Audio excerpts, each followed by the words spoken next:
Hello বন্ধুরা, আপনাকে দেখতে পাচ্ছেন এই যে চলে এসেছি আজকে কেরালাতে। না আরে খারাপ কথা বলছিস কেন রে, ভালো কথা বল। এসছি কাজে, এলাম এত বর্ষাতে, মানে কাজটা বাকি ছিল তো, ঈদের আগে পুরো কমপ্লিট দিতে পারিনি, তো তাই ঘরের বাড়ির মালিকও ফোন করে চলে যাচ্ছিল। হ্যাঁ কী করছিস?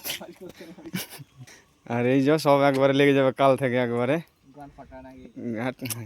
এ রে গাল ফেলতিস না, একটা একবারে বাড়ি থেকে ধরে এনু, একটা একবারে রানিং কাজ করতে পয়সা পয়সা সব শেষ করে কি করবি?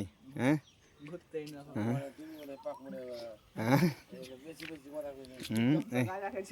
হ্যাঁ এই যে দেখো এখানে কিচ্ছু নাই, মানে আশেপাশে বাড়ি নাই। হ্যাঁ বাঘ ভাল্লুক থাকতে পারে, কিছু না খাওয়ার কথা নাই, শুধু আমরাই আছি। এই যে 6 জন এসছি আমরা আজকে, অনেক কষ্টতে এলাম রে ভাই। হ্যাঁ একবারে জেনাল হয়ে গেছে, ট্রেন জেলানে এলাম তো বাঁশও মাইসুর থেকে জেনাল হয়ে গেছে। বাঁশও কইছে একটাই বাঁশ আছে, আর বাঁশ নেই। আর এসি বাঁশে বলে 600 টাকা, আর হাওড়া থেকে মাইসুরে নু 500 টাকায়।